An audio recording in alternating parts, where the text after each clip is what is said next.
Yeah, so some of you guys may remember I did talk back in October. I just thought I'd give an update on that, on how it's going. So I've added quite a few things that I think people may find interesting or useful for their own projects.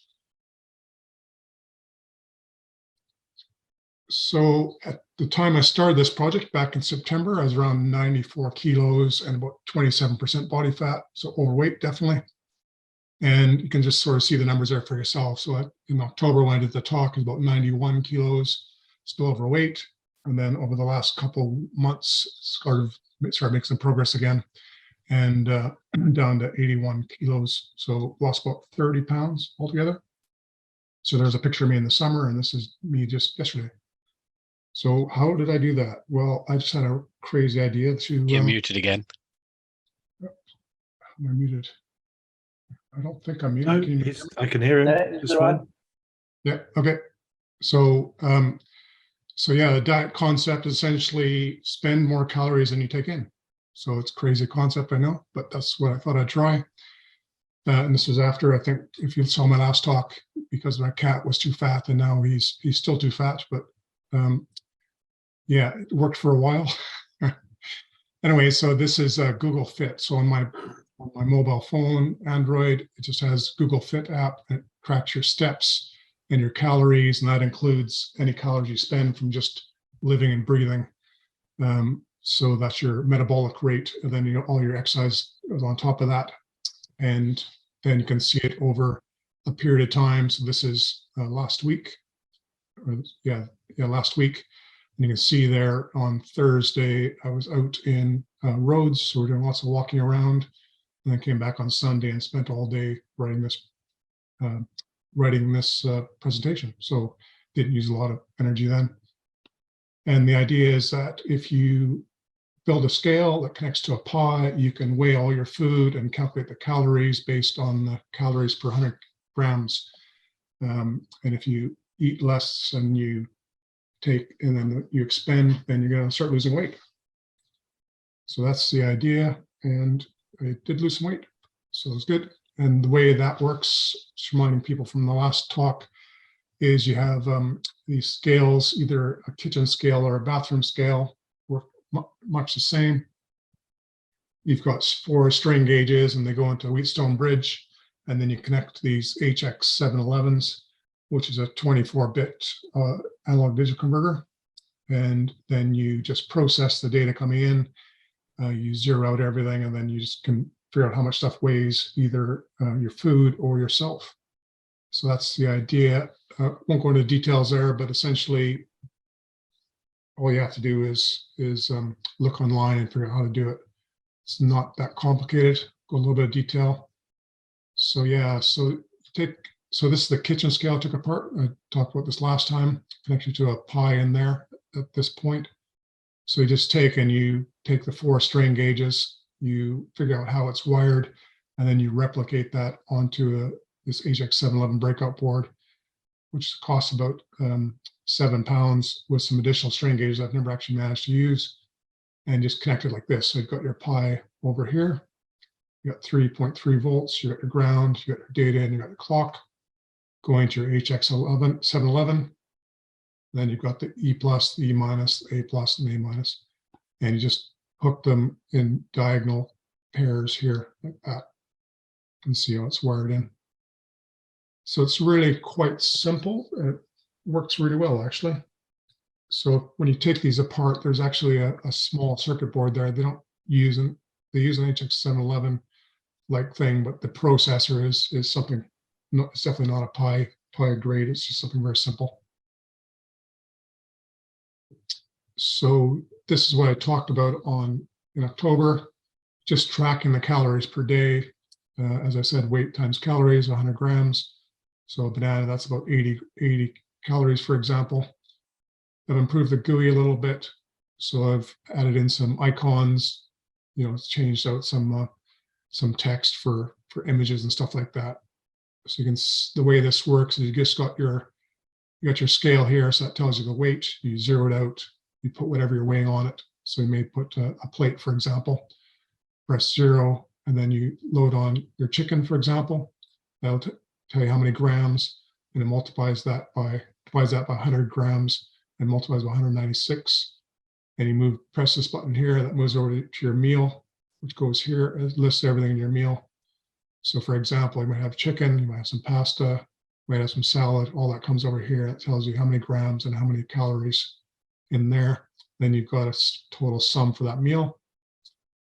And then you click this button and it just puts it into the record. So this is all the stuff, I think this is yesterday. See, these are all the things that I ate yesterday.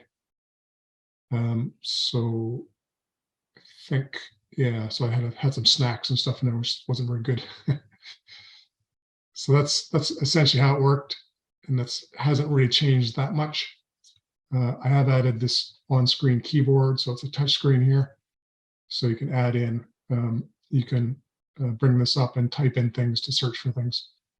So this has a database behind it that has several thousand items off a government website. You can see that in my last talk. And if you click here, click on this one here, and then you type in the name of whatever you're looking for. Say tuna, I had some tuna today. Just type in tuna. That'll come up everything that has tuna in it. Then you can select it and make one of your favorites. So you're not searching through 6,000 things. You're searching through the things that you normally eat. So that works quite well. This onboard keyboard, I do recommend it. It's very good. It's got a lot of different options and different styles. It's really quite robust. It doesn't crash, and it just works. So there's no real issues with it. So the next thing I did was I bought a bathroom scale. So essentially the same sort of job.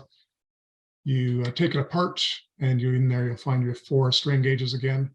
Heavier duty, obviously, because they're taking human weight rather than just 12 kilograms or up to sort of 200 kilograms. And you make your Wheatstone bridge. You put your HX 711 in there, and then you add in your Pi Pico W, and you add in a screen, and then you're pretty much good to go. And this is what you're replacing. As I said, you've got, I think there's essentially an HX 711 in there, but I didn't really bother trying to figure out exactly how it works. But that's what gets removed, and you remove the screen as well and replace it with your own screen. So again, it's all fairly standard off the shelf type stuff. SPI screen, and it doesn't cost a lot of money. So the scale is about 12 pounds or 14 pounds, like when I looked yesterday. Inflation, right? It's always, everything's going up. Then the Pico W is about 5 pounds, and the screen was about 8 pounds, and so on. So you're looking at about 25 pounds or so. So software, so I did originally hook up a Raspberry Pi, but it couldn't meet the timing requirements. I think it's 50 microseconds you need. So I moved to the Pico W, which is sort of wanted to do anyways. And with MicroPython, it meets that quite comfortably. So the way this works is you wait for the HX 711 to tell you that it's ready to give you a reading. And then you bit bang it. You say 24 bits, and you do 24 bits, and that responds with each bit in turn. And then you sum all that up, and that tells you how much weight there is. So you have to calibrate. So you either take a known weight. So if you had a 50 kilogram weight or 100 kilogram weight, you could put that on the scale and calibrate that way. Or you can stand on a scale that you trust and then use that to calibrate your own weight. So so this is it shown here. So you can see there's the Pico W there. There's the screen, and the way that, so there's a few things I realized I had to do when I wasn't using the library or the other scale. Realize that you have to let everything settle down a bit. So there's a few seconds there where you have to spend just zeroing itself out until it settles down when you first power up. And then you have to do a little bit of filtering, take a few measurements and average them out, because there is sometimes just little blips and things like that. And then all I do is I send a UDP message once there's a stable measurement. So if I measure my weight, you may flip around there, you can see it says 83.6. So lucky for you, everyone, I was fully clothed when I was taking this measurement. So you should all be happy about that. So it says 83.6. So when you first stand on it, it might say 83.7, for example, 83.4, then it bounces around a bit. And then eventually, once it's stable enough, then it transmits via UDP the weight to the other Pi that's driving the kitchen scale. And I figured I'd use UDP just because it's easy. And it doesn't really matter that much if you drop a few telegrams. So I thought, well, just set it 5 times to a certain port, and I just use it. I set it to the broadcast port 255, 255, 255, 255, and just picked a port, I think 6002 or something like that. So then you can, if you have Wireshark running, you can throw up Wireshark and just see that happening. And when I was having trouble, I realized, well, actually, you can also send UDP messages just to just broadcast where in the program you actually are. So I was having trouble with the screen, for example, and I could tell that the network was up and running. It wasn't completely dead, and it was just having a problem with the screen, for example. So by transmitting UDP messages, essentially, printing to UDP worked out quite well. So you don't always have to have the USB plugged up to a laptop or something. So this worked quite well. I don't know if you can see, but the font isn't very good. So it's using a font that I just happened to get from somebody that had done some screen library. So it'd be good to get a better font and move things around a bit, but it's working.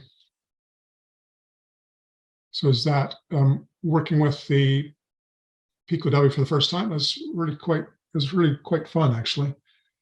So just getting it up and running and connecting it to your PC and getting it running by the USB cable, and just thinking a little bit different about how you're going to write your programs, not really doing threads and stuff like that, just keeping it simpler. And it was really nice because the bathroom scale is powered by 2 AAA batteries. So the Pico W eats that just fine. It doesn't complain about different voltages, just sort of works. It does use a fair amount, so that if I left the powered on once, it only lasts a couple of days before it was completely dead. It was really cheap batteries that I was using. It was sort of the batteries that came with the scale, which weren't even close to what they were supposed to be anyways, but it did work for quite a while. Yeah, so you can see the oscilloscope stuff there. Probably saw that. Then the other thing I did was in the previous presentation, I had just used a website that says, well, if you're this weight and you're this old and you do this much exercise, this is how many calories per day you're going to spend. I thought, well, that's not very good. So connected to Google Fit. So it's a REST interface. I use this library here. It's Google API Python client. You have to get some client IDs and the normal sort of get the secrets for your credentials. So that's what that screen looks like. You get this Google API, the Google Cloud. Just fill out all the information. You create an app name, etc. It's fairly standard stuff, really. And then you create your client secrets here. So this client secret is no longer any good. It's a disabled one, so that's not useful anymore. There's an enabled one down below, and you can have multiple of them. So the only thing to keep in mind is you sort of have to work your way through the way that Google does things. And one of the things is you have to get your app verified. So you can go into a testing phase, which was what I've got. So I've got a testing application, and you can specify yourself as one of the testers. The only issue with that is that every once in a while it decides that you have to authorize, because you're sort of asking to connect to an application that they haven't verified is any good, that may be doing something nefarious. So they don't want you hooked on there for too long. So they make you reauthorize and make sure you actually want to stay connected to it. I don't really know much about the verification status, but it does seem like you have to ask them and engage with them. And I guess I don't know if I really want to bother doing that. So all you have to do is sort of keep an eye on it and just sort of re-verify things. And that includes your user secrets. So when Google goes to connect, or when my application goes to connect to Google, it will make sure that the user secrets are up to date. So in other words, my authorization, the authorization I provide to Google say, yes, you can let this application PyScale Calorie Minder, which is the name of my application, use my data. So it just goes to a website, and I'm sure you've seen that on your mobile phone. You know, are you okay with this app using your data, using your location, you know, that sort of thing, access your contacts. It's a fairly standard process there. So that's all what that all's about. So yeah, it's fairly straightforward. It does take some effort. Took me quite a while to sort out, but got there eventually. So this is the result of the tracker. So here you can see all the calories in and all the calories out here. I think that's the order they're in. Maybe it's the other way around. Yeah, so this is in and this is out. And then here you can also see the blue bars are what I've eaten and the orange bars are what I've expended. So I was on holiday for a couple of days, you see here, so I didn't bother entering dates for that because there's never been data for that. But that I can do that via VNC Viewer. So if you can log in remotely and add things, add whatever you eat to there. I just didn't bother. So you can see here, I was doing pretty well. Then I sort of hit the holidays and came back and sort of started eating too much and stuff like that. But that's keep track of it. I guess the good thing is that if you're consistent, then you'll know exactly why you gained weight and what you can do about it. So, and then this is my weight. So this is, again, got the date there and you've got the weight. And my target was go from 94 kilograms down to 80 kilograms. And you can see I actually met it a couple times. But yeah, it's just sort of, I was trying to do a soft landing, then I just sort of jumped around a bit. So that's where I'm at. So this is, again, from the bathroom scale, sending UDP messages of the body weight. So it sends it 5 times, and then you just pick off one of them and you just record it into the database. So all this stuff goes into SQL Lite 3 database. That's part of Python, and it works quite well, really. The only issue is that I've got to, I want to upgrade the application, add some things. So that means I have to, I want to change the databases to add extra users and stuff like that. So that means I'm going to have to deal with this legacy data. So I don't want to lose all these measurements, for example. So I need to build a little translator to take the data and stuff it into the new database. But that won't be a big deal. So then what I've done recently, which I haven't much time to play on, is stick Grafana onto the Pi. So if you stick Grafana onto the Pi, you can do all sorts of visualizations and data analysis. So you install it on the Pi, you set up your data sources. So you just say, point to the various databases you have, and then you just start adding these dashboards. And it's just really point and click. And you sort of say, well, I want a bar graph. And you just work your way through it. So this one here on the bottom, well, they're both very similar. It's this one at the bottom is just showing the proteins, fat, cholesterol, or sorry, carbohydrates, cholesterol, total sugar, and amount of fiber in my diet. So yeah, right now it's not really scaled properly, and the dates aren't really visible and stuff like that. I don't really want to show every single thing that I've eaten. I want to show on a per day basis. You can see it's quite a bit of work to be done. But really it's about keeping track of, are you eating healthily or not? So that will tell me everything I need to know. And then obviously if I go back to the data, I can show all this along with all this, and you can sort of see how was I doing against the calorie intake, how's the calorie intake going against the calorie spend, and what did that result in my body weight. So you can see here's another holiday here. So in this case, I went to Japan, and haven't been in Japan for a while, so I ate way too much, drank way too much beer. So yeah, that's the result right there. But it dropped off like a stone as soon as I got back. Not literal, not like a weight stone, like a stone dropping. Yeah. So yeah, that is that. And maybe we'll do as a quick demo. I don't have a fancy setup. Let me just stop sharing.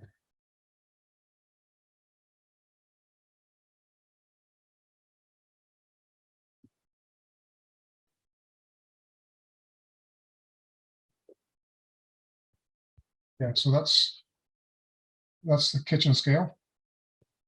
So it just comes alive. I don't know if you can't see that screen very well. So I'm not sure this is going to work. Don't tell me you can't actually show screens. Yeah, it's not going to work, is it? Okay, so anyways, all you do is you put your beer on. So there's my beer. I'll just zero it out. Sorry, maybe we'll share my screen. It's better to share my screen just a sec.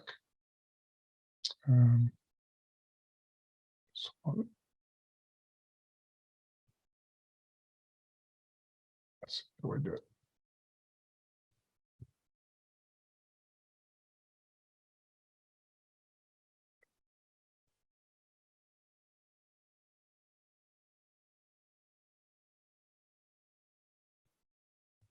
So now you should see, yeah, so you can see the VNC here. So I put my beer on, I've zeroed it out. And now if I pour more beer in,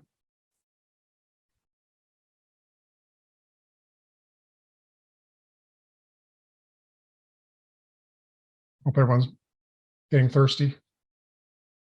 So now I can see it's 187 grams, and I've selected beer, bitter best premium. It's not quite the one I've got, but 33 calories per 100 grams. And just click over like that, and that just puts that into this meal place here. And then I say, okay, well, I'm going to drink that. So just, and that pops it down to the bottom here, where it says at 21:22, there's 61 calories that were measured, and presumably we've consumed that. So total today is 1688 calories. And yeah, something's gone a bit wrong here with this measurement here. But here you can see I'm well below. So I went for a long walk this morning. So 2100 calories spent so far. It's a few hours left in the day, so it might be like 2300. And I've only consumed 1627 calories. So that's all good news. So it should help me lose some weight. So over time, I think they say if you're 500 calories below every day for a week, you'll lose half a kilogram, I think. So it doesn't, I don't measure like super accurately. So there'll be things I'll just leave off. Like I don't bother weighing the salad and stuff like that because it doesn't add in that much. Yeah, so that's that one. And then the sure don't spill my beer because that'd be a crime.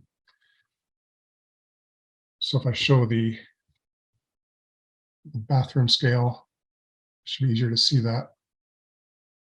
It takes a little bit to start up.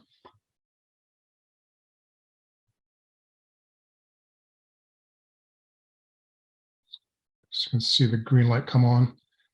So I just drilled a little hole in the plastic where the Pico W LED happens to be. So you can see it zeroing out there. So yeah, the GUI needs a bit of work. You can see it's not a great, so I'll stop sharing my screen for a sec.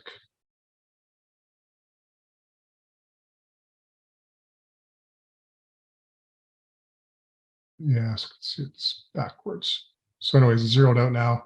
So if I just press on one of the strain gauges, so it says 4.8 kilograms.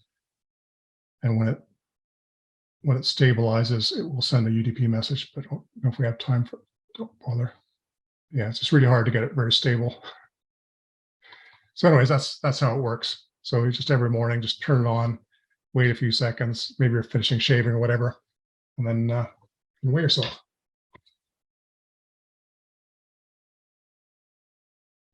So yeah, it's back to screen share.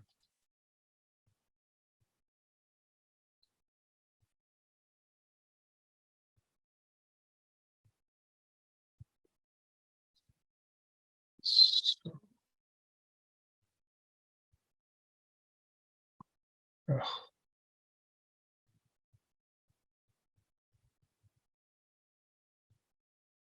just a little bit on the software. So it's just a very simple TK application. Use matplotlib for the plotting, and it's SQLite 3 databases. So it's really quite simple. Obviously, with Grafana, I'll be able to get much better diagrams than this. And probably want to do a little bit of work on it, but fairly happy with it. So yeah, I just want to get to a point where I can add various other sort of standard items that I have. So every once in a while I have some ice cream or whatever like that. And it's all like a fixed amount, a fixed number of calories. So I want to just select different that rather than typing in each time. Multiple users. So my wife is sort of interested. She doesn't have my weight problem, so doesn't need as badly as I do. And obviously I work on the Grafana analysis. And you can also obviously add recipes and other things like that. So there's quite a few things where you could add things into scale in your kitchen. You could make use of that. A little bit about the components. So this is the HX711 I bought. You can buy them without string gauges, but it's almost the same price anyways. And just the way Amazon works, sometimes it's just get like a package. It's a little bit more expensive, but you get the next day sort of thing. This is the kitchen scale I bought, so everything fits in there. So you got HX711 fits in there. Cable comes out and connects to the Pi. And then this one here is the bathroom scale, and the Pi, the Pico W doesn't fit if you have headers on it. So you have to don't put headers on it, and you can't have a header on your screen either. You have to remove the header off that and just wire everything in. But yeah, if it's close enough, there's probably other ones easier to get everything to fit in, but it's the one I used. Yeah, it's just a Pi 3B, just happen to have around using a touch screen, and it's using a Smart Pi Touch Pro. It's a little bit different from this one. This is the Pi 4 one. There's some references at the end there, and that's it. So that's the end of my talk. Hopefully wasn't too confusing or too boring. Richard, that's really good. A couple of questions. One, did you not consider using MQTT instead of UDP for sending the messages? Because that deals with reliability a lot better, doesn't it? Well, that's a good point. I hadn't thought of that. I guess I don't know if that's easily available from the Pico W or not. I'm just used to UDP, I guess. Yeah, so I mean, yeah, it's like a lot of things in it. You go with what you know. So no, just an idea, just a thought, and obviously you have to have an MQTT server, but they're easy to set up. But yeah, just an idea. And the other thing that's a really good idea. The other thing is, I've had a similar journey. I didn't use the same approach as you did in terms of personalized tracking like this. I mean, this is pretty amazing. But I did use a set of standard sort of tools because when in lockdown during that period, I had lost about 2.5 stone, 3 stone. Same sort of thing. I was about 100 kilos and I needed to lose weight, and I got down to 81. But I did it using a low carb med diet, which obviously is still focused on carbs, but it is focused on calories, but it is also focused on reducing your carb input. So is that something you considered? Because for me, that worked really well. It accelerated it quite well by keeping a control on the amount of carbs that you eat. So I was wondering whether that might be something I did think about that, but I guess I've known so many people that you see them one week and they're very skinny, and then the next week they're no longer skinny, and all those guys were on low carb diets. Yeah, it is the wagon. That's it. It's certainly yeah, that's right. It's a regime that you've got to keep the carbs in control. But I just wondered whether or not it was something you'd considered in terms of managing the diet. I have considered, and do. I mean, I guess the good thing about doing this is you can see exactly what's adding the calories. Yeah. So for example, when I make a peanut butter sandwich, I really make a peanut butter sandwich. It's like centimeters thick of peanut butter on top of the thing. So yeah, I just realized, and things like olive oil has a ridiculous amount of calories. I guess everyone says, well, it's healthy, right? But yeah, if you put 100 grams in, that's 1,000 calories of there. That's much more than butter, for example. Yeah. But I guess one of the big advantages of doing this approach is that you know when you're under. So for tonight, for example, I know I can have that beer and it's going to be fine. It's okay to have that beer, and I can probably even have some ice cream afterwards if I want. So you don't end up feeling like you're cheating yourself. No, that's right. Fundamentals are spot on, aren't they? That's the key thing, which is clearly what it's about, because it is always, at the end of the day, calories in, calories out. Well, so that's a good way to do it, and you've proven it. I think it's really clever the way you've linked it all together. I think that's really impressive, really good. Richard. Yeah. Hey, I have a little background in this. So let me ask you a little bit of data on this. Have you done any kind of analysis of body fat versus muscle mass, and what changed in process? And I can tell you why people get back, why you see them come back again. I haven't done that. Okay. I have kept up my well, yeah, I know I need to build more muscle. So I did have like one of these intensive health check things. So yeah, they measure weight and your body fat content and heart rates and blood pressures and all that sort of stuff. So everything was much better. So I dropped at least 10 points in the blood pressure, for example, and everything is much better. So but yeah, I'm sure I've lost some muscle as well.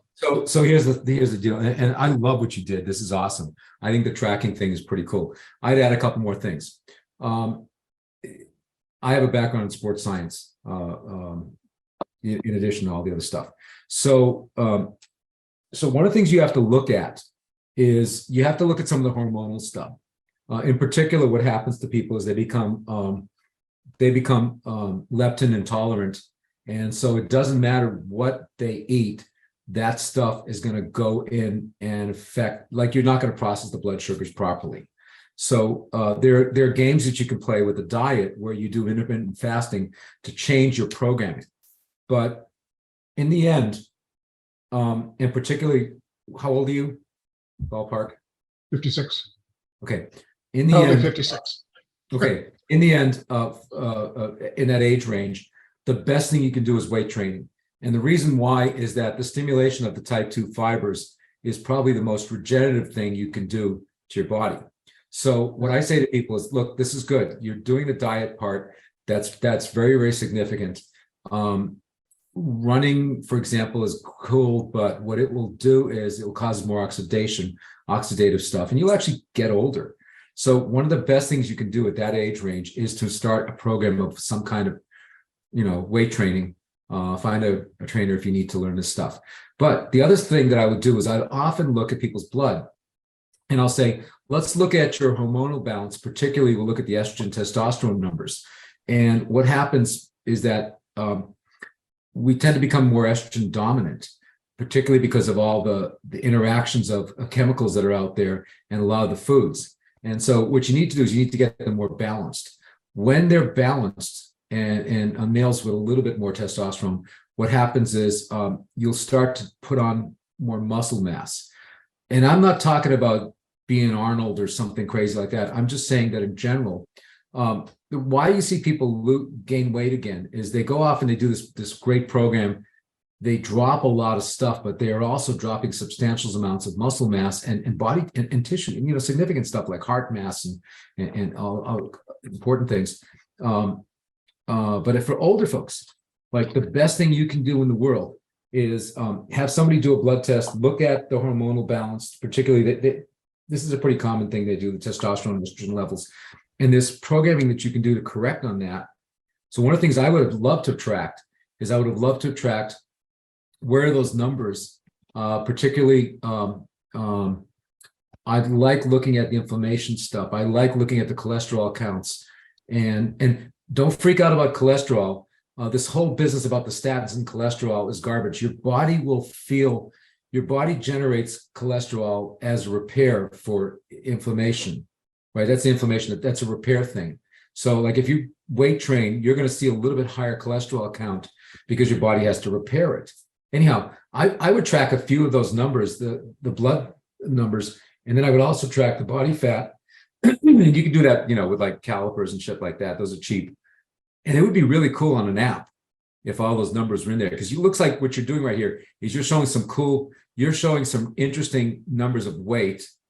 Okay. But I look at that and I say, I'm not so interested in that, because the more muscle mass you put on, the more you're going to weigh proportionally. So I've seen people gain weight, but you look at them and you're like, wow, that's a substantial difference in what they look like. It's just my 2 cents. There's a lot of science in this. I mean, there's a lot to do, but Yeah, cool stuff you did. Pretty cool tracking stuff you did. I mean, I had to promise the person doing the health assessment that I would start lifting weights or something. I mean, I do quite a bit of exercise. I do, well, just walking really. So I do a lot of walking, but that doesn't build muscle. So one of the best exercises for people, and I love this work, is you tell them if you want to burn fat really well, you do what's called loaded cyclic aerobic. You basically put on a backpack. It doesn't have to be too heavy, and just walk, right? And you do about 45 minutes to about an hour worth of walking, but loaded. And then as you get a little more heavier, you put a little more load on it. And that has been some of the best work what we've done for like taking people who want to go back in the military and get their numbers back. But loaded cyclic aerobic is probably the most significant. Yeah. Anyways, that's me. Yeah. So Danny's got a comment there. So the HX711 is quite sensitive. So it's got 24 bits, and it depends more on the strain gauges than it does HX711. So you just buy the strain gauge that you need for your application, really. So for this, the kitchen scale, it has 4 strain gauges, and its maximum is 12 kilograms. So if you want more accuracy, then you should buy a smaller one. So this one, I was thinking of buying another one just for our cats. So if you put the cat's bowl on there, it will go and stand on there anyways to eat. So then you can get their weight unobtrusively. It's a better way of putting it. I have seen somebody that did an application where because we've got 3 cats, so you can tell which cat is on there by the weight. It's a way of using that. But yeah, it is quite sensitive. So it is. So this scale here, they say plus or minus 2 grams. Right, that should be about right. Yeah, so that's over 12 kilograms. So obviously, if you have a smaller scale, then you'll get better accuracy. So, because I hear basically for the picking up an egg, the ballpark is around 63 grams. I know that's using weight for what should be force, but somewhere around about there before it starts to break. Yeah, so I'm sure I'm sure you can mess around with these as well to like shave a little bit of metal off, for example, or drill some holes or something to get what you're looking for. They are quite good though. They're very. It is a very good little system they set up. Yeah, it's very common the way they do it. There is another type that uses a cantilever and just uses one strain gauge. So I guess you have to you probably want the one a scale that clearly has 4 legs to it. So when you're buying one, I just found this one's quite good just because the size is quite good. So you can fit like a large plate on there for weighing. So it works out fine. Cool. Richard, I think when you spoke about this in an earlier meeting, you had a bit of work to get the database together, and I was wondering whether there's any value in reading off barcodes. For example, Nutella. I mean, that might not be in the list next to peanut butter, and I discovered to my horror the content is nothing like peanut butter. It's much higher fat. And the other thing about barcodes is that the supermarkets basically have a lot of information about the amount of calories we're walking out of the shop with. And I don't suppose they want to release that, but I was just wondering if there's any way of, I don't know, getting some information out of them somehow. Yeah, that's a good point. I have thought about that. I guess it really depends. It's definitely worth looking at, isn't it? Especially with the, just add a camera and you can sort of just scan them and pop up a number. Yeah, it's definitely something worth thinking about. A friend of mine suggested use AI to calculate number of calories. I'm like, okay, I'm sure they can do that. That's possible, but it just feels like it's a bit beyond me at this point. It's not the only. I'm like Kevin, I do like doing lots of different projects, but I spent a long time on this one already. Mostly because my ineptness, not because it's particularly challenging. Any other questions?